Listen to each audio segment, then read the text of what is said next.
ඉතින් අපි අද සාකච්ඡා කරන්නේ ස්පර්ශක සම්බන්ධ ගැටලු. ඒ ස්පර්ශක සහ සම්බන්ධ ගැටලු අපිට තුන් ආකාරයක් තියෙනවා පුතේ. එකක් අපි වෘත්තයක් දීලා වෘත්තේ යම්කිසි ලක්ෂයකදී ස්පර්ශකය හොයන්න අහන්න පුළුවන්. යම්කිසි ලක්ෂයකදී ස්පර්ශකය හොයන්න අහන්න පුළුවන්. ඒ කියන්නේ වෘත්තේ මත ලක්ෂයක් දීලා වෘත්තේ ස්පර්ශකයේ සමීකරණය හොයන්න අහන්න පුළුවන්. ඒ තමයි මේක. වෘත්තේ මත ලක්ෂයකදී ඇඳි ස්පර්ශකයේ සමීකරණය ශේෂ. ඊළඟ පුතේ අපිට හොයන්න පුළුවන් බාහිර ලක්ෂයක සිට වෘත්තයකට ඇඳි ස්පර්ශක. සාමාන්‍යයෙන් බාහිර ලක්ෂයක ඉඳලා ස්පර්ශක දෙකක් අඳින්න පුළුවන්. ඒ ස්පර්ශක දෙකේ සමීකරණ හොයන්න පුළුවන්. ඒ අනිත් ආකාරය තමයි යම්කිසි අනුක්‍රමණයකට සමාන අනුක්‍රමණ ධර්ම ස්පර්ශක වල සමීකරණ ශේෂ. එහෙම නැත්නම් දී ඇති රේඛාවකට සමාන්තරව ඇඳි සමාන්තරව වෘත්තයකට ඇඳි ස්පර්ශක සෙවීම. ඔය ආකාරයට අපිට දෙආකාරයක තුන් ආකාරයක ගැටලු තියෙනවා. මම පළවෙනි ගැටලුව දෙන්නම් මෙන්න මේක පුතේ. මෙන්න මේක කොහොමද සොයන්නේ? x වර්ග මේ වෘත්තයට මෙන්න මේ ලක්ෂයේදී ඇඳි ස්පර්ශකයේ සමීකරණය සොයන්නේ. දැන් මේ ලක්ෂයේ මේ වෘත්තයේ සමීකරණය තෘප්ත වෙනවා පැහැදිලිවම. ඕනනම් ආදේශ කරලා බලන්න තෘප්ත වෙනවා. රයිට්? තෘප්ත වෙනවා කියලා කියන්නේ දැන් එහෙනම් මේ වෘත්තයේ මත ලක්ෂයක් කියන එක තමයි ඒකේ තේරුම. දැන් මේ ලක්ෂය වෘත්තයේ මත ලක්ෂයක්. 4 ඍණ 2 ලක්ෂය. මම ඇත්ත සැබෑ රූපේ නේ මම මේ අඳින්නේ. වෘත්තයේ ඇඳලා වෘත්තයේ මත ලක්ෂයක් ලකුණු කෙරුවා. ස්පර්ශකයේ ඇඳ. දැන් මේ ස්පර්ශකයේ සමීකරණ හොයන්න. මට කියන්න පුතේ කේන්ද්‍රය මොකද්ද මේකේ? කේන්ද්‍රයේ කණ්ඩායම මොකද්ද මේ වෘත්තයේ? දැන් මේ වෘත්තය අපි අර සම්මත සමීකරණයත් එක්ක සංසන්දනය කරලා GFC යගේ මොනවද දෙන්නේ?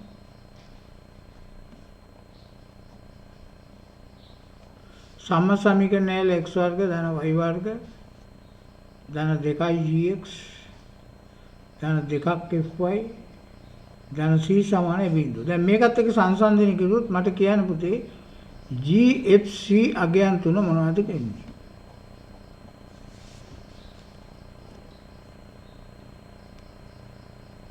GFC අගයන් තුන. ටග්ගල් කියන්නේ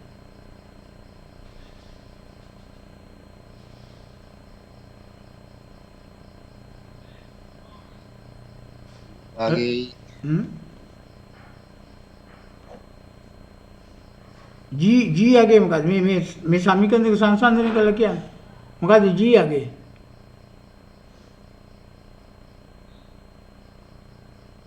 ඍණ භාගයේ තියෙන උස්ස ඍණ භාගේ නෑ මෙතන මේකේ මේ සංගුණකේ ඇවිල්ලා ඍණ දෙකනේ පුතේ. ඍණ දෙක වෙනකොට ඍණ දෙකෙන් භාගයක් ගන්නවා. ඍණ දෙකෙන් භාගයක් ගත්තාම ගියේ. ඔව්.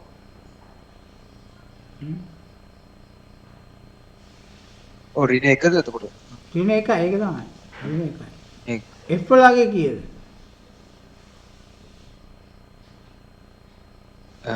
F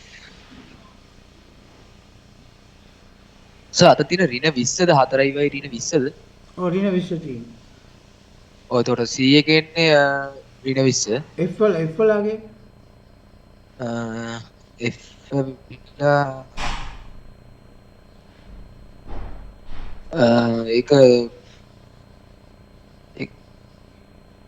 ඒක භාගය. අනේ භාගය නෙමෙයි සෝරි දෙකයි. ඍණ දෙකයි. ඍණ දෙකයි. C වලගේ අර්ක ඍණ 20. ඍණ 10. ඍණ 20. ඒක දෙකෙන් බෙදන්නේ නැහැ. කේන්ද්‍රයේ ගණ්ඩාංග එතකොට එන්නේ. කේන්ද්‍රයේ ඍණ G ඍණ F. ඍණ G ඍණ F නේ. ඔව්. right ඒතකොට මොනවද එන්නේ? 1යි 2යි. 1යි 2යි. 1,2. ඔව්. අර මොකක්ද එන්නේ?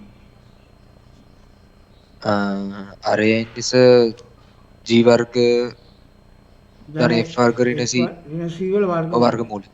right ඒතකොට 1 වර්ගය ධන 2 වර්ගය ඍණ 20 වර්ගමූලය. එතකොට 5 ධන 20 වර්ගමූලය සමානයි 5යි. අර ඒක 5යි. පැහැදිලිද? අර ඒක 5යි. එතකොට මේ දැන් මේක මේ වෘත්තයේ සමීකරණය අපිට මේ ඔක්කොම අවශ්‍ය නැහැ. මම මේ දැන් මේ පොඩ්ඩක් තරමක් පැහැදිලි වෙන්න කියලා මේ වගේ අපිට වෘත්තයක සමීකරණ මේවට කාලයක් නොගෙන වේගයෙන් ලියන්න පුළුවන් වෙන්න ඕනේ. GFC අගයන් තුන ලියා ගන්න පුළුවන් වෙනවා. කේන්ද්‍රීය කණ්ඩාංග පටගාලා ලියා ගන්න පුළුවන් වෙනවා. අරේක නිවැරදිව ලියා ගන්න පුළුවන් වෙනවා. right? එතකොට ඇති දෙයක් නැහැ මේ ගැටලු පට ගාලා කරන්න පුළුවන්. right? දැන් මේකට නම් එහෙම අවශ්‍ය නැහැ. මේවා එකක්ක ලියන්න අවශ්‍ය නැහැ මේ ගැටලුවට. right? මේක මේ මෙතන මේ ලක්ෂයේදී අනුක්‍රමණය ගන්න පුළුවන්. කොහොමද අනුක්‍රමණය ගන්න විදිහ කියන්න පුළුවන්? මොකද්ද කරන්න පුළුවන්? මේක අවකලනය කරන්න පුළුවන්. මේක අවකලනය කළා මේ සාධාරණ ලක්ෂයේදී අනුක්‍රමණය dy/dx ගන්න පුළුවන්. dy යට dx ගන්න පුළුවන්. right? එහෙම නැත්නම් දැන් අපි කේන්ද්‍රීය කණ්ඩාංග දන්නවනේ පුතේ මේ. කේන්ද්‍රීය කණ්ඩාංග අපි දන්නවා 1 2 කියලා. කොහොම. දැන් එන අපිට මෙතන අපි c කියලා ගත්තොත් මෙතන p කියලා ගත්තොත් cp අනුක්‍රමණය හොයන්න පුළුවන්. නේද? cp අනුක්‍රමණය. cp අනුක්‍රමණය මොකක්ද වෙන්නේ? 2 ඍණ 2 යට 1 ඍණ 4 සමානයි 4 බෙදීම ඍණ 4 බෙදීම 3යි. එහෙනම් ස්පර්ශකයේ අනුක්‍රමණය මොකක්ද වෙන්නේ?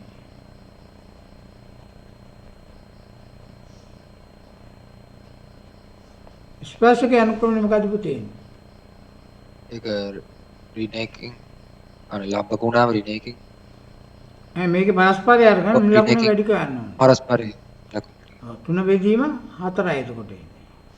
එහෙනම් ස්පර්ශකයේ සමීකරණය එන අපිට දෙලිම ලියතයි y ඍණ y ධන 2 යට x ඍණ 4 සමානයි 3 බෙදීම 4යි. මේක තමයි ස්පර්ශකයේ සමීකරණය.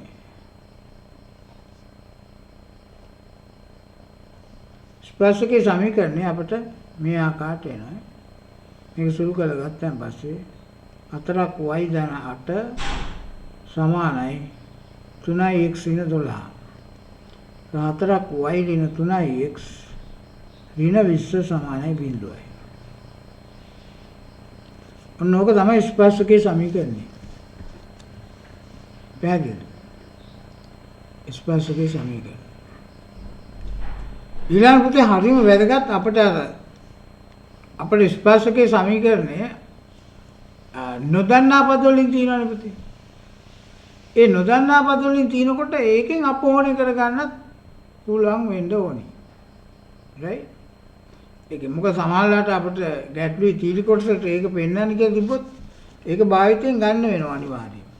තේරෙනවද? දැන් මේ වගේ අපිට සමහර පාර්ට් එකේ ගැටලුවක් එන්න පුළුවන් මේ ආකාරයට පුතේ. දැන් අපිට එතකොට අපිට අර x නෝට් දාන y නෝට් දාන g වාරයක් x දාන x නෝට් දාන f වාරයක් y දාන y නෝට් ආකාරයට ස්පර්ශකයේ සමීකරණය ලියන්න අවශ්‍ය කරන්නේ නැහැ. තේරෙනවද? දැන් අපිට මේ ගැටලුවම අපි මේ විදිහට ගත්තොත් දැන් අපිට dx ස්පර්ශකයේ සමීකරණය අපිට එහෙම නැත්නම් තීරි කොටසකට අහලා තියෙනවා වගේ අවස්ථාවක් ගත්තොත් දැන් අපි දීලා තිනකොට අපි ඒකෙන් මේ ටක් ගාලා අපිට අපෝහණය කරගන්න පුළුවන් වෙන්න ඕනේ. දැන් අපි ගත්තොත් වෘත්තයකට දැන් මේ වෘත්තයේ සමීකරණය අපි ගත්තොත් x වර්ගය ධන y වර්ගය ධන 2ක් gx ධන 2ක් fy ධන c සමානයි 0. මේ වෘත්තයට අපි x නෝට් y නෝට් ලක්ෂයේදී ඇඳි ස්පර්ශකයේ සමීකරණය කොහොමද එන්නේ?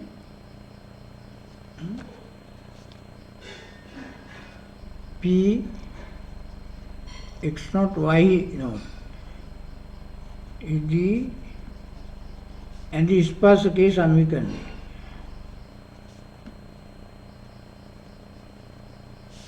කොහොමද පුතේ මතකෙන් කියන්න පුළුවන්ද? ගොඩාක් ඉතාමත් වැදගත් මේක මතක තියෙන්නත් ඕනේ ලියන විදිහ. ස්පර්ශකයේ සමීකරණ හැඩේ මතක තියෙන්න ඕනේ. තේරුණාද?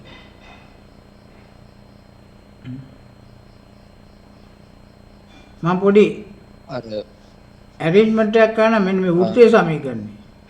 වෘත්තයේ සමීකරණය මට ලියතෑගිනේ x ධන y ධන g වාරයක් x ධන x ධන f වාරයක් y ධන y ධන c සමානයි බිඳුව කියලා. ඔහොම ලියලා දැන් මේකම නේ පුතේ මේ. දෙකම එකයි. ඔව්. වෘත්තීය සමීකරණය ඔහොම ලියලා මෙතන 2යි gx වෙනවා. මෙතන 2ක් fy එනවා. ධන c සමානයි බිඳුව. මේ වෘත්තීය සමීකරණය වෙනස් කරලා ලියුවා වෙනස් විදිහකට. මේක එක x එකකට පුතේ x0 දාන්න. x0 y0 මෙතනත් එක x එකකට x0 දාන්න මෙතන y0 දාන්න. ඕක තමයි ස්පර්ශකයේ සමීකරණය. පැහැදිලිද? දැන් මේක අපි කලින් දවසේ ලබා ගත්තා. දැන් මේ සමීකරණ මේක භාවිතා කරලා අපි කොහොමද දැන් මේ ගැටලුවට අදාළව. දැන් අපිට දීලා තියෙන්නේ මෙතන මේ ලක්ෂයේ කණ්ඩායමක දීලා දුන්නේ අපිට 4 ඍණ 2. මේ ලක්ෂයේ 4 ඍණ 2. මේක p. උත්තේ සමීකරණය අපිට දුන්නේ x වර්ගය ධන y වර්ගය ඍණ 2x ඍණ 4y ඍණ 20 සමාන බිඳුව. මේක තමයි උත්තේ සමීකරණය. දැන් පුතේ කියන්න බලන්න මේකේ මේ සමීකරණය මේ ස්පර්ශකයේ සමීකරණය කොහොමද අපි අපෝ ලියාගන්නේ කියලා. ඒතර අපි දන්නවා දැන් x0 කියන්නේ කීයද? x0 කියන්නේ 4යි. y0 කියන්නේ ඍණ 2. ඍණ 2යි. y0. g කියන්නේ මොකක්ද? g කියන්නේ G කියන්නේ එකයි. ඍණ 1යි. f කියන්නේ ඍණ 2යි. ඍණ 2යි. ඔන්න ඕක පුතේ හරියට දැම්ම. GF කියන්නේ කේන්ද්‍රීය කණ්ඩායම නේ පුතේ. කේන්ද්‍රීය කණ්ඩායම කියන්නේ ඍණ G ඍණ F. අපිට ඕනේ කේන්ද්‍රීය කණ්ඩායම නේ. අපිට ඕනේ මේ සමීකරණේ GF දෙක ඕනේ. x0 y0 ඕනේ. C ඕනේ. C කියන්නේ ඍණ 20යි. දැන් මේ අගයන් ටික x0 x0 ධන y0 y0 හරිද? x0 y0 y0 කියන්නේ ඍණ 2යි නේ. ප්ලස් g කියන්නේ ඍණ 1. ඍණ 1 වාරයක් x plus 4. f කියන්නේ ඍණ 2යි. ඍණ 2 වාරයක් y plus y minus 2. x plus x0 plus f වාරයක් y plus y0 plus c minus 20 equals 0. මෙන්න මේක තමයි අපිට ස්පර්ශක සමීකරණය. ඒතකොට මේක සුළු කරලා බලන්න මොකද මොන වගේ එකක්ද එන්නේ කියලා. તો මෙතෙන් තියෙනවා 4x minus x 3x minus 2y minus 4y. මෙතන minus 4 minus 8 minus 4 plus 4 0 minus 20 equals 0.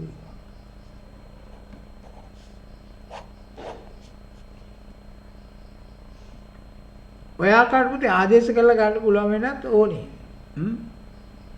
යම් කිසි අවස්ථාවක් එන්න පුළුවන් එහෙම.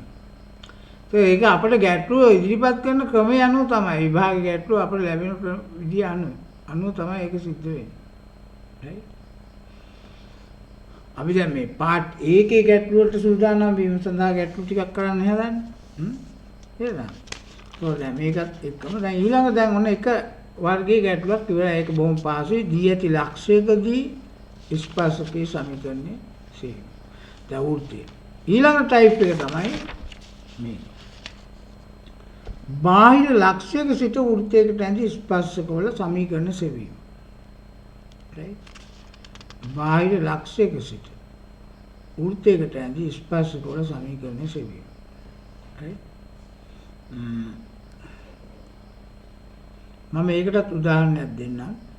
ඊළඟ උදාහරණය දැන් අපි මේකෙදී මේ උදාහරණේ අපිට වෘත්තයේ සමීකරණය දීලා තියෙනවා බාහිර ලක්ෂයක් දීලා තියෙනවා. ඒ බාහිර ලක්ෂයේ සිට මේ වෘත්තයට ඇදී ස්පර්ශකවල සමීකරණ සොයන්න කියලා කියන්නේ.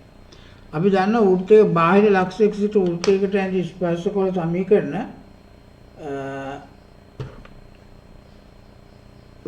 ස්පර්ශක දෙකක් අඳින්න පුළුවන්. ස්පර්ශක දෙකක් අඳින්න පුළුවන්. ඒ ස්පර්ශක දෙකේ සමීකරණ හොයන්නයි තියෙන්නේ. පැහැදිලිද? දැන් පුතාට මෙහෙම බලන්න පුළුවන්. දැන් නිකන් හරි විචාරශීලීව බලන්න ඕන පුතේ මේ ගැටලුව දිහා. විචාරශීලීව බලනවා කියන්නේ මොකද්ද? හිතෙන්න ඕන මේ ලක්ෂයේ වෘත්තය ඇතුළේ තියෙන ලක්ෂයක්ද වෘත්තයේ මත පිටන ලක්ෂයක්ද වෘත්තයේ පිට තියෙන ලක්ෂයක්ද කියලා හොයාගන්න පුළුවන් වෙනවා. එහෙම හොයාගන්න පුළුවන් වෘත්තයෙන් පිටද පිටව මේ ලක්ෂයේ වෘත්තයෙන් ඇතුළතද පිටද තියෙනවා. ඒ කියන්නේ අපිට ඒක තියරියකුත් තියෙනවා. නම් තියරියක නැතුව ගිහිල්ලා වුණත් පුතේ අපිට හොයාගන්න පුළුවන්කම තියෙන්න ඕනේ ඒක. මේ ලක්ෂ්‍ය වෘත්තයෙන් පිටද ඇතුළතද නැත්නම් මතද කියලා හොයන්න පුළුවන්. ඔය දීලා තියෙන ලක්ෂ්‍ය. මම දැන් දුන්නානේ පුතේ ලක්ෂයක් 6.17 කියලා. ඒක පුළුවන් නිර්ණය කරන්න. නිර්ණය කිරීමේ ක්‍රමයක් තියෙනවා. දැන් මේ වෘත්තයේ සමීකරණය තමයි මම කලින් ගැටලුවේ දුන්නේ. ඒ නිසා අරේ ඒකක 5යි මේ වෘත්තයට. කේන්ද්‍රයේ ඛණ්ඩාංක 1.2 තේරෙනවද? කේන්ද්‍රය 1 2 සමීකරණය ආදේශ කර තෘප්ති නැහැ. ඒකෙන් කියනවා වෘත්තේ මත පිටක් නැහැ කියලා. වෘත්තේ සමීකරණය තෘප්ති වෙන්නේ නැහැ ඒ ලක්ෂ්‍යය. පැහැදිලිද? ඕනනම් ආදේශ කරලා බලන්න පුළුවන්. ඊට වඩා ලේසි ක්‍රමයක් තියෙනවා. සියල්ල එක විට බලන ක්‍රමයක් තියෙනවා. වෘත්තේ මතද ඇතුළතද පිටතද කියලා එකපාරට බලන ක්‍රමයක් තියෙනවා. තේරුණාද? ඒක සඳහා අපි ගොඩනගපු තීරි කොටසකුත් තියෙනවා. තීරික අවශ්‍ය නැහැ. තීරික නැතුව අපිට පුළුවන් වෙන්න ඕන. බුදේ පොඩ්ඩක් විචාරශීලී වුණොත් අපිට පුළුවන් හරියටම නිර්ණය කරගන්න මේ වෘත්තයෙන් පිටතද මතද ඇතුළතද තියෙන්නේ කියලා. ලොකු දෙයක් නෙවෙයි ඒක. කොහොමද කරන්නේ?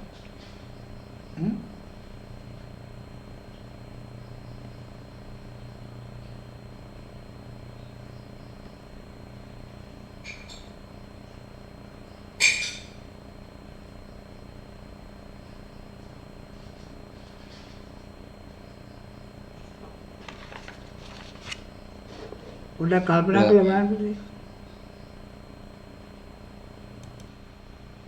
දැන් මේකේ කේන්ද්‍රයේ ඛණ්ඩාංකෙන්නේ 1 2 ලක්ෂය. ඉතින් 1 2 ලක්ෂයේ සිට 6 17 ලක්ෂයට දුර හොයන්න පුළුවන්. ඒ දුර ගන්න, ඒ දුර සංසන්දනය කරන අරයත් එක්ක. ඒක අරයට වඩා වැඩි නම් අනිවාර්යෙන් ඒ ලක්ෂය තියෙන්නේ වෘත්තයෙන් පිට. අරයට වඩා අඩු නම් වෘත්තය ඇතුලේ තියෙන්නේ. අරයට සමාන නම් වෘත්තේ මත හරියටම. පැහැදිලිද? ඔව්. හරියට සරලයි. ඉතින් අපිට අමුතුවෙන් තියරිය දැන් ওই තියරියකුත් තියෙන පුතේ ගොඩනගමු. වෘත්තයේ සමීකරණයේ ලක්ෂ්‍ය ආදේශ කරන පස්සේ ඍණාගයක් නම් එන්නේ වෘත්තය ඇතුළත. වෘත්තය සමාන බිඳුව නම් වෘත්තේ මත. විශාල බිඳුව නම් වෘත්තයෙන් පිටත. ඒ තීරිකක් තියෙනවා. තීරික නැතු වුණත් පුතේ අපිට පුළුවන් වෙන්න ඕනි ඒ වගේ දෙයක් හිතලා කරන්න. කල්පනා කරලා කරන්න පුළුවන් වෙනවා. එතකොට දැන් මෙතන ඉන්නේ අපි නිකන් දුර හිවුවොත් වෘත්තේ මෙහෙමනම් මෙතන C එතකොට අපිට P ලක්ෂය ගන්න පුළුවන්. අපි P ලක්ෂය ගත්තොත් P 617. එතකොට අපිට PC නිකන් හොයලා බලන්න පුළුවන්. මේ ගැටලුවට අදාළ නෑ ඇත්තටම. PC හොයන්න පුළුවන් නිකන් නේද? මෙතන 1 2 ලක්ෂය අපිට එන්නේ 6 ඍණ 1 වර්ගය ධන 17 ඍණ 2 වර්ගයේ වර්ගමූලය. එතකොට එන්නේ 5 වර්ගයේ ධන 15 වර්ගයේ වර්ගමූලය. සමානයි මෙතන 5 පිට ගන්න පුළුවන්. 5යි මුල 17. මේක විශාලයි 5ට වඩා. මේකේ හරිය 5යි 5ට වඩා වැඩි. ඒ නිසා අනිවාර්යෙන් P 17 ලක්ෂ වෘත්තයෙන් පිට පිටන්නේ. P 17 ලක්ෂය වෘත්තයෙන් පිට පිටයි. පිටත පිටයි.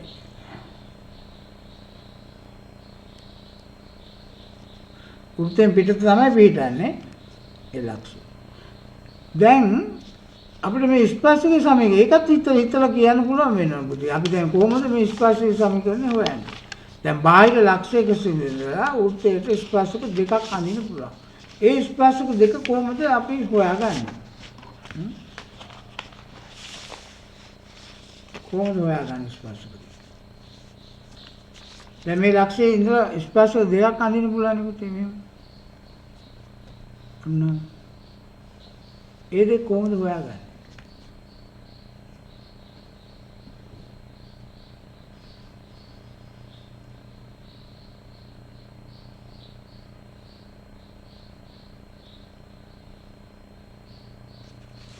අපිට පුළුවන් පුතේ මේ සමීකරණයක් y සමානයි mx ධන c කියලා හිතන්න. right? ස්පර්ශක දෙකෙන් ඕනම එකක් අරගන්න මේ y අපි ස්පර්ශයේ සමීකරණ එක ස්පර්ශයේ සමීකරණ y සමානයි mx ධන c කියලා ගන්න. එතකොට mc වලට අගයන් යුගලයක් එනවා අපිට. විසඳුම් දෙකක් එනවා. ඒ කියන්නේ ස්පර්ශක දෙකක් තියෙනවා කියන එක. දැන් අපි MC හොයන්න යනවානේ. M වලටයි C වලටයි අගේ යුගලයන් අගයන් දෙකක් එනවා. right? ඒකෙන් කියන්නේ ස්පර්ශක දෙකක් තියෙනවා කියන එක. දැන් අපි කොහොමද බලමු හොයන්නේ? එහෙනම් y සමාන mx ධන c සමීකරණේ 6000 හරහා යන නිසා මේ සමීකරණේ මේ ලක්ෂ්‍ය කණ්ඩායම් තෘප්ත වෙන්න ඕනේ. right? ඒක තමයි එක සමීකරණය. ඒතකොට 17 සමානයි 6ක් m ධන c. මේක පළවෙනි සමීකරණය. හරි. ඊළඟට තව සමීකරණයක් ගන්න පුළුවන්. කියන්න පුළුවන් අනිත් සමීකරණය කොහොමද ගන්න කියලා. අනිත් සමීකරණය කොහොමද ගන්න පුතේ?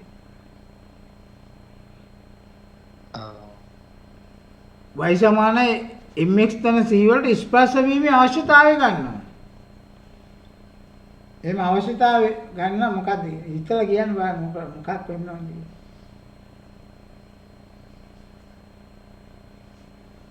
දැන් තාම අපි ස්පර්ශ වීමේ අවශ්‍යතාවය මේ y සමාන mx ධන c එක මේ ලක්ෂයට යනවා කියන සම්බන්ධය විතරයි ගත්තේ. ඒකෙන් මේක එන්නේ. මේකෙන් කියන්නේ නැහැ ස්පර්ශ වෙනවා කියන එක.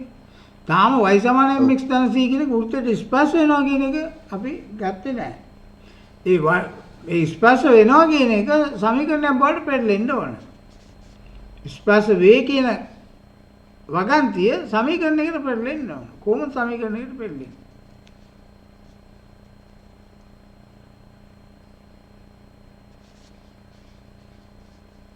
මොකක් වෙන්න ඕනද?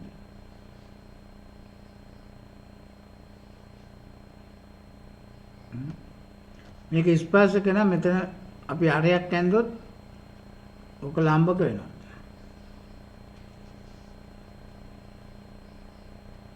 නැද්ද අදහසක් ආවේ? ඔය එතකොට මේ M එක M2 ඍණ එකක්. ඊට වඩා වෙනස් විදිහට අරේ දිගක් දන්නවනේ අරේ දිග 5යි කියලා දන්නවනේ ඒක. ඒකත් එදාගෙන මොකද කරන්න පුළුවන් කියලා කියන්නේ. අරේ දිග දන්නවනේ පුතේ. දැන් අරේ දිග 5යි කියලා ඒක.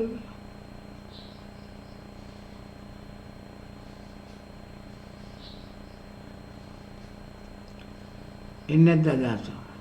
තාම අපි මේ ස්පර්ශ වේ කියන එක භාවිතා කරන්නේ නැහැ. ස්පර්ශ වේ කියන එක සමීකරණයක් බවට පෙරලෙන්න ඕනේ. right? මොකක්ද වෙන්නේ? ලම්බක දුර කේන්ද්‍රයේ සිට ස්පර්ශයකට ඇඳි ලම්බක දුර මොකද වෙන්න ඕනේ? 5ක් වෙන්න ඕනේ. ඒකක 5ක් වෙනවා. අරයට සමාන වෙන්න ඕනේ. තේරුණාද? කේන්ද්‍රයේ සිට ස්පර්ශයකට ඇඳි ලම්බකයේ දිග අරයට සමාන වෙන්න ඕනේ. එතකොට අපිට පුළුවන් තව සමීකරණයක් ගන්න. ওই සමීකරණ දෙක විසඳලා අපිට පුළුවන් m සහ c හොයන්න.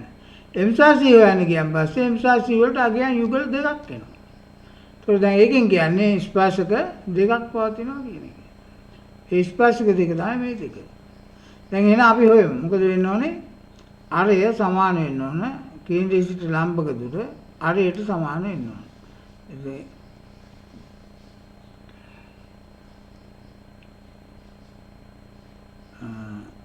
ලම්බක දුර.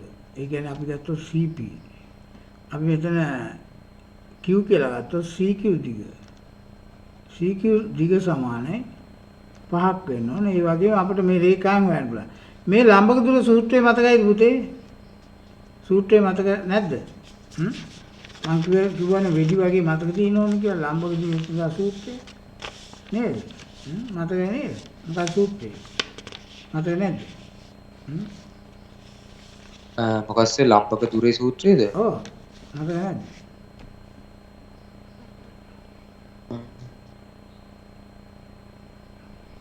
මේක ඔක්කොම පද එක පැත්තකට දාලා හදා ගන්නවා. y ඍණ mx ඍණ c සමාන බිඳුව ආකාරයට. ඊට පස්සේ මේ ලක්ෂ්‍ය ඛණ්ඩාංක එකේ ආදේශ කරන්න. y ඍණ mx මේ සේරම පද එක පැත්තකට දා ගන්න පුතේ. y ඍණ mx ඍණ c සමාන බිඳුව කියලා. y සමාන mx දැන් c. එතකොට එන්නේ y ඛණ්ඩාංක ආදේශ 2 ඍණ 1m ඍණ c මහපාංක යට x වලයි y වලයි සංගුණක වල වර්ගයන්ගේ වර්ගමූලය. right? ඒ කියන්නේ එකේ වර්ගය ධන m වර්ගයේ වර්ගමූලය. ඔන්න ඔකේ. CQ ලම්බක දුර. කේන්ද්‍රයේ සිට ස්පර්ශකයේ ලම්බක දුර සමාන වෙනවා නාරයට. ඉතින් මෙතනින් අපිට තව සමීකරණයක් එනවා. මොකද්ද මේ සමීකරණය? මේ සමීකරණය මොකද්ද? අපිට එන්නේ 2 ඍණ m ඍණ c මාපාංක සමානයි 5 වාරයක් වර්ගමූල 1 ධන m වර්ගය. මේක අපිට වර්ග කරන්න පුළුවන්. 2 ඍණ m ඍණ c වර්ගය සමානයි 25 වාරයක් 1 ධන m වර්ගය. දැන් මේ සමීකරණේ m ඉවත් කරන එකද ලේසි c ඉවත් කරන එකද?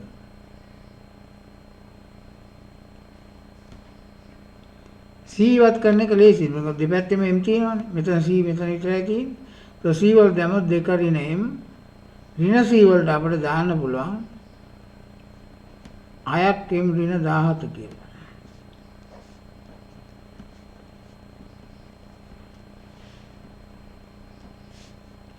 ඒත් අපිට එන්නේ 5ක් m ඍණ 15 වර්ගය සමානයි 25 වාරයක් 1 ධන m වර්ගය කියලා. මෙතන අපිට 5ක් එළියට ගන්න පුළුවන්. ඒක 25ක් වෙලා යනවා. එතකොට m ඍණ 3 වර්ගය සමානයි 25යි 1 ධන m වර්ගය. 25. දැන් මේක ප්‍රසාරණය කරන්න. m වර්ගය ඍණ 6ක් m ධන 9 සමානයි 1 ධන m වර්ගය. මේක පුතේ ඇත්තටම අනුක්‍රමන වල වර්ග සමීකරණයක්. ඒතර අපිට එන්නේ බිඳුවයි m වර්ග ඍණ 6ක් m ධන 8 සමානයි බිඳුවයි. තේරුණාද? අනුක්‍රමන වල වර්ග සමීකරණයක් ඇත්තටම මෙතන වර්ග සමීකරණයක් නෙන්නේ m වල සංගුණකයේ මෙතන m අනන්තය වුණොත් මොකද වෙන්නේ? m වලට අනන්තය වෙන්නත් පුළුවන්. m වලට අනන්තය ලැබෙන්නත් පුළුවන්. එතකොට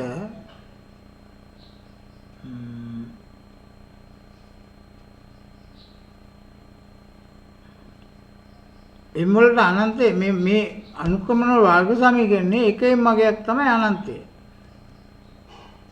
කෙලින් m අනන්තය වුණොත් මොකද වෙන්නේ? වර්ග සමීකරණේ මේ ඒකජ සමීකරණයක් බවට පත් වෙනවා. අනිත් අනුක්‍රමණය වෙන්නේ m සමානයි ඍණ 8 බෙදීම 6. ධන 8 බෙදීම 6. ඒ කියන්නේ 4 බෙදීම 3යි. මෙන්න මේ දෙක තමයි අනුක්‍රමණය කියන්නේ. මේක මට හැමදාම වෙන වැඩක්. එකක් ඒක එහෙම වෙච්ච එකත් හොඳයි. මොකද නැත්නම් මේ වගේ අවස්ථාවක ආවොත් පුතේ දැන් ප්‍රශ්නයක් වෙන දැන් බලන්න මේක ඇටලුවේදී දැන් එකපාරට මේ M වර්ගේ කොහොම කපලා දානවා. මෙහෙම කපාන්න පුළුවන්ද M වර්ගේ? M වර්ගේ කපාරින්න පුළුවන්ද පුතේ මෙහෙම?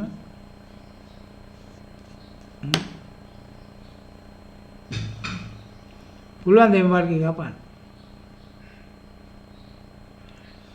M වර්ගේ කපාන්න පුළුවන් M අසමානයි අනන්තේ නම් පුතේ. එතන M වර්ගය මේ M වර්ගේ කපාන්න පුළුවන් M අසමානයි අනන්තේ නම්. තේරුණාද?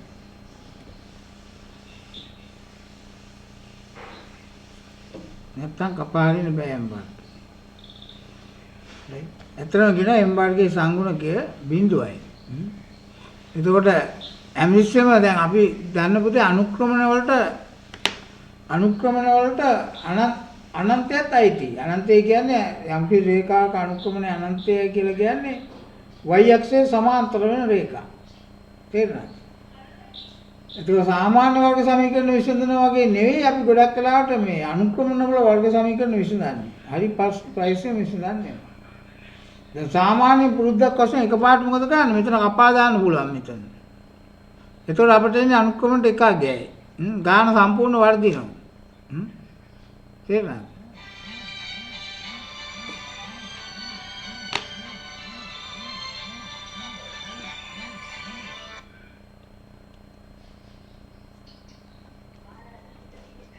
හෙලෝ. ඒ අනුව අපි ගත්තොත් දැන් M වල වර්ග සමීකරණේ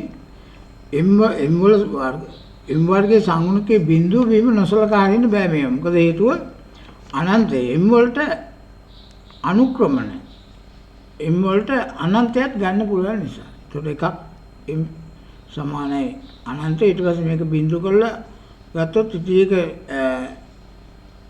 සර්ව සමීකරණයක් එන්නේ. ඒකට M වලට එන්නේ 4 බෙදීම 3 කියලා. දැන් C අගයන් කොහොමද එන්නේ? එතකොට අපිට තව අනිත් සමීකරණය තමයි 6ක් M ධන C සමානයි 17. මේක ආදේශ කරන්න පුළුවන් M අගයන්. එතකොට C සමානයි 17 ඍණ 6 වැඩි කිරීම 4 බෙදීම 3 2යි. එතකොට 9යි කියලා එනවා. C සමානයි 9. එතකොට අපි මේ ආකාරයට. එතකොට M අනන්ත වෙනකොට අපි දැනගන්න ඕනේ අන්තක් ඛණ්ඩයක් නැහැ. එතකොට M අනන්තයයි කියන්නේ යම් කිසි සරල රේඛාවක් y අක්ෂයට සමාන්තර වෙනකොට. එතකොට y අක්ෂයට සමාන්තර වෙනකොට අන්තක් ඛණ්ඩයක් පිටන්නේ නැහැ. එතකොට එක අනුක්‍රමණයේ පරිමිතාවයක් වෙනකොට තමයි අන්තක් ඛණ්ඩයක් පිටන්නේ. ඒ අනුව අපිට ස්පර්ශක දෙක එනවා. ඒ අනුව ස්පර්ශක වල සමීකරණ ස්පර්ශක වල සමීකරණ y සමානයි 4 බෙදීම 3යි x ධන 9 එක ස්පර්ශකයක්. අනිත් ස්පර්ශකේ කොහොමද ලියන්නේ? අනිත් ස්පර්ශකේ අනුක්‍රමණය අනන්තයයි. ඒතකොට අපේ සමීකරණේ එන්න ඕනේ x ආකාරයට. දැන් බලන්න මේ සමීකරණේ අනිවාර්යෙන් 17 ලක්ෂය හරහා යන සමීකරණේ. ඒ මේ රේඛා 6,17 ලක්ෂය හරහා යනවනම් එතකොට x ඛණ්ඩාංග x සමානයි 6 රේඛාව අනිත් එක. x සමානයි 6 රේඛාව. මේ තමයි ස්පර්ශක යුගල. right? ස්පර්ශක යුගලක් කියන එකක් x සමානයි 6 රේඛාව අනිත් එක y සමානයි 4 බෙදීම 3යි x ධන 9. මේ ආකාරයට ස්පර්ශක දෙක අපිට ඉදිරිපත් කරන්න පුළුවන්. ඊළඟට මෙන්න මේ උදාහරණය බලන්න. 4 ඍණ ලක්ෂයේ සිට x වර්ග ධන y වර්ග ඍණ 2x ඍණ 4ක් y ඍණ 8 සමාන බිඳුව උඩට ඇඳි ස්පර්ශක වල සමීකරණ සොයන්න. දැන් මේ ගැටලුවත් අපි දැන් කලින් කරපු ගැටලුව වගේමයි. හැබැයි මේකෙදි කරනකොට බලන්න මේකෙදි අනුක්‍රම දෙකටම අපිට පරිමිතාවයන් දෙකක් එනවා. right? පරිමිතාවයන් දෙකක් එනවා. මේ උල්ටිට ඇඳි ස්පර්ශක සමීකරණ හොයන්න තියෙන්නේ. ඒතකොට අපි දැන් කලින් කරපු ගැටලුව වගේම ගැටලුවක් දැන් බලන්න මේ බාහිර ලක්ෂයක සිට ඇඳි එක ස්පර්ශකයක් ගන්න y සමාන mx ධන c කියලා. right? දැන් මේ වෘත්තයේ කේන්ද්‍රයේ කණ්ඩාංක 1 2. right? 1 2. එතකොට දැන් මේකේ අපිට ගන්න පුළුවන් අරය ඇවිල්ලා මූල 13යි. 4 ඍණ 9 ලක්ෂිත y සමාන mx. ඒක 4 ඍණ 9 මේ y සමාන mx ධන c රේඛාව තෘප්ත වෙන්න ඕනේ. ඒකේ එක සමීකරණයක් වෙනවා ඍණ 9 සමානයි 4යි m ධන c කියලා. right? ඒකෙන් එක සමීකරණයක් වෙනවා. එතකොට c සමානයි ඍණ 4යි m ඍණ 9. එතකොට ස්පර්ශයේ සමීකරණය තව m වලින් විතරක් හදලා ලියන්න පුළුවන්. සිම්පල් m පද පමණක් ඇතුළත් වෙන පරිදි. ඊට පස්සේ අපි දන්නවා මේක ස්පර්ශයක් වීමේ අවශ්‍යතාවය තාම අපි සලකලා නැහැ නේද? ස්පර්ශකයක් වෙනවා කියන එක සමීකරණයකට පෙරලා ගන්න ඕනේ. ඒතකොට ස්පර්ශයක් වෙනවා කියන එක අපි සමීකරණයකට පෙරලා ගන්නේ කොහොමද? ඒ තමයි කේන්ද්‍රයේ සිට ස්පර්ශකයට තියෙන ලම්බක දුර අරයට සමාන වෙන්න ඕනේ. අන්න ඒකෙන් තමයි අපි මෙතනදී m වලට අගයන් හොයාගන්නේ. දැන් ඔන්න බලන්න මේ තියෙන එතකොට මේ සමීකරණය අපි දන්නවා ලම්බක දුර සඳහා සූත්‍රයේ භාවිතා කරලා අපිට පුළුවන් මේ වගේ ගන්න. එතකොට මෙතනින් එනවා m වලට වර්ග සමීකරණයක් එනවා. ඒ m වල වර්ග සමීකරණය විසඳුවෙන් පස්සේ අපිට එනවා m වලට අගයන් දෙකක් m සමානයි ඍණ 3 බෙදීම 2 ඕ m සමානයි 18 කියලා. ඒ අනුව ස්පර්ශකවල සමීකරණ දෙකක් හදා ගන්න පුළුවන්. 2y ධන 3x ධන i සමාන බිඳුව සහ y ඍණ 18x ධන 81 සමාන බිඳුව. මේ ආකාරයට අපිට ස්පර්ශක දෙක හොයා ගන්න පුළුවන්. right? දැන් අපි ස්පර්ශක සම්බන්ධ ගැටලු වර්ග දෙකක් සාකච්ඡා කළා. එකක් තමයි වෘත්තයේ මත ලක්ෂයක් දීලා තිනකොට ඒ ලක්ෂයට ඇඳි ස්පර්ශකයේ සෙවීම. අපි ඒක සාකච්ඡා කරුවා. ඊට පස්සේ බාහිර ලක්ෂයක සිට වෘත්තයකට ඇඳි ස්පර්ශකවල සමීකරණ සෙවීම. ඒකත් දැන් අපි සාකච්ඡා කරුවා. උදාහරණ දෙකක් සාකච්ඡා කරුවා. අනිත් එක තමයි මේක බොහොම ලේසි එකක්. යම්කිසි අනුක්‍රමණයකට සමාන අනුක්‍රමණ ඇති ස්පර්ශක සෙවීම. එහෙම නැත්නම් අපිට රේඛාවක් තියෙනවා. ඒ රේඛාවට සමාන්තරව වෘත්තයට අඳින්න පුළුවන් ස්පර්ශක සෙවීම. අපි දන්නවා පැහැදිලිවම දී ඇති රේඛාවක් දුන්නොත් අපිට යම්කිසි රේඛාවක් දුන්නොත් මේ වගේ වෘත්තයක් දීලා දැන් අපිට ඕන නම් මෙන්න මේ රේඛාවට සමාන්තර ස්පර්ශක හොයන්න කියලා කිව්වොත් ඒක ඇත්තටම අපිට පැහැදිලිව පේන ස්පර්ශක දෙකක් අඳින්න පුළුවන් කියලා මේ ආකාරයට. මෙන්න මේ ස්පර්ශක දෙකේ සමීකරණ හොයන්නයි තියෙන්නේ. ඉතින් මේක හරිම සරලයි. දැන් අපි ගත්තොත් ඊළඟට අපි තුන්වෙනි වර්ගයේ ගැටලුවට අපි ගමු මෙන්න මේ ගැටලුව. මේ වෘත්තයේ x වර්ග ධන y වර්ග ඍණ 2x ඍණ 2y ඍණ 11 සමානයි බිඳුවට ඇඳි 3y ධන 2x ඍණ 4 සමාන බිඳුව රේඛාව සමාන්තර ස්පර්ශක සොයන්න. මෙන්න මේ රේඛාවට සමාන්තරව මේ වෘත්තයට ඇඳි ස්පර්ශක සොයන්න තියෙනවා. right?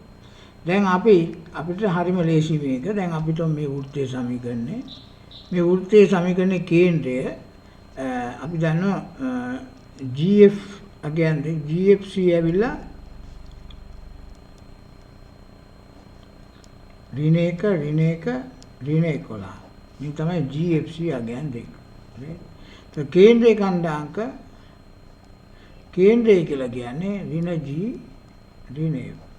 ඒ කියන්නේ කේන්ද්‍රයේ කණ්ඩාංක 1,1. ඒකට මෙතන 1 1. දැන් අපිට ඕනේ මෙන්න මේ රේඛාවට. ඒ කියන්නේ මේ රේඛාව ඇවිල්ලා 3y ධන 2x ඍණ 4 සමානයි බිඳුව. මෙන්න මේ රේඛාවට සමාන්තරව මේ වෘත්තයට අඳින්න පුළුවන් ස්පර්ශක හොයන්න තියෙන මේ ආකාරයට. අපිට මේ වගේ ස්පර්ශක මෙන්න මේ කොටස දැන් බලන්න මෙන්න මේ කොටස එකම වෙන්න ඕන 3y ධන 2x. මෙන්න මේකේ රේඛාවේ සමීකරණය අපිට ලියත හැකි ඕනෑම ස්පර්ශකයක් 3y ධන 2x ඍණ 4 සමානයි බිඳුවට සමාන්තර ස්පර්ශකය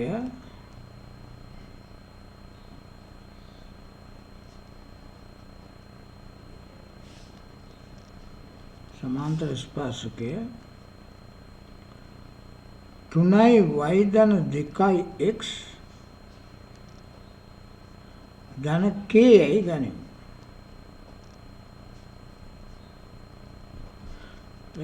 මොකද අනුක්‍රමණය එකම සමාන වෙන්න ඕනේ. මේ රේඛා තුනේම අනුක්‍රම සමාන.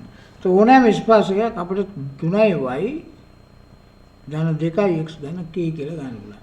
දැන් මේකට තියෙන ලම්බක දුර මේකේ අරයට සමාන වෙන්න ඕනේ.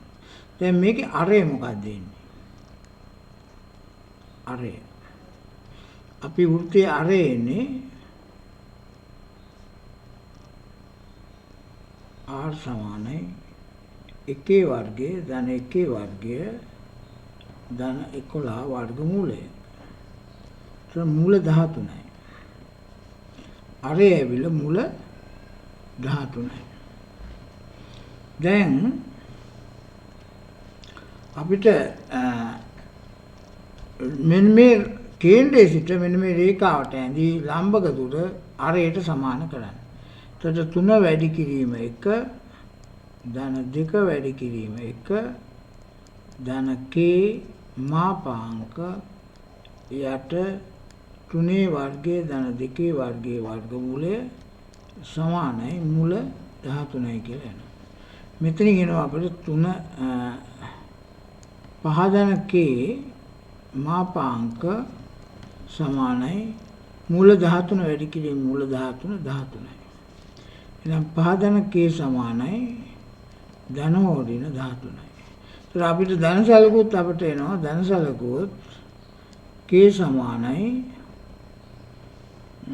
13න් 5ක් ගියාම 8යි. ඍණ සැලකුවොත් අපිට එන්නේ k වලට ඍණ 13යි ඍණ 5යි ඍණ 18යි. k සමානයි ඍණ 18යි. ඔන්න ඒ විදිහට අපිට k වලට අගයන් දෙකක් එනවා. ඒ අනුව ස්පර්ශක දිගේ සමීකරණ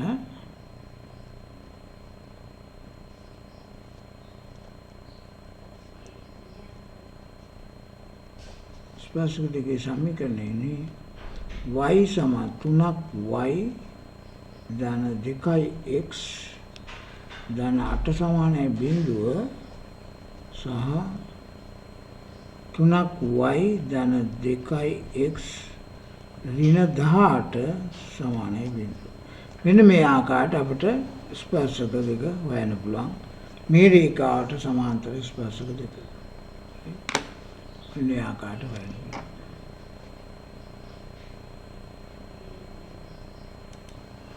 ඒ අනුව මත තියාගෙන අපි දැන් ගැටළු වර්ග 3ක් සාකච්ඡා කරුවා. ඒ තමයි වෘත්තයකට යම්කිසි වෘත්තයේ මත ලක්ෂයකදී ස්පර්ශකයේ සෙවීම. right? ඊළඟට අපි සාකච්ඡා කරුවා බාහිර ලක්ෂයක සිට වෘත්තයකට ඇඳී ස්පර්ශක යුගලක් අඳින්න පුළුවන්. ඒ යුගලයේ සමීකරණ සෙවීම. ඊළඟට අපි සාකච්ඡා කරුවා වෘත්තයකට යම්කිසි රේඛාවකට සමාන්තර ස්පර්ශක යුගලයේ සෙවීම. එතනදිත් අපිට ස්පර්ශක දෙකක් එනවා. ඒ දෙකම සොයා ගන්නා විදිහ. ඒකට මේ ආකාරයට අපිට ස්පර්ශක සෙවීමේ ගැටලු ඕනම ගැටලු එකක් අවසානයේදී මේ ආකාර තුනෙන් එකකට ලඝු වෙනවා. right? එතකොට අපි තේරුම් ගන්න ඕනේ ඉක්මනින් ගැටලු කරන්නේ කොහොමද කියන එක. right? ඒ වෙලාවට අවස්ථාවචිතව විතරක් හැමතිස්සෙම ගන්න පුරුදු වෙන්න පුතේ. right? ඒ විදිහට. ඒක තමයි ගොඩක් වැදගත් වෙන්නේ. දැන් අපිට මොකක් හරි ගැටලුවක් දුන්නත් දැන් අපිට වෘත්තයේ තීරයේ හැම කොටසක්ම දැනගෙන ඉන්න ඕනේ නැහැ ඔක්කොම. සමහරට අමතක වෙන්නත් පුළුවන්. අමතක වුණත් අපිට පුළුවන් වෙන්න ඕනේ කල්පනා කරලා මේක තීරික හදාගෙන හරි ගැටලුව කරන්න. right?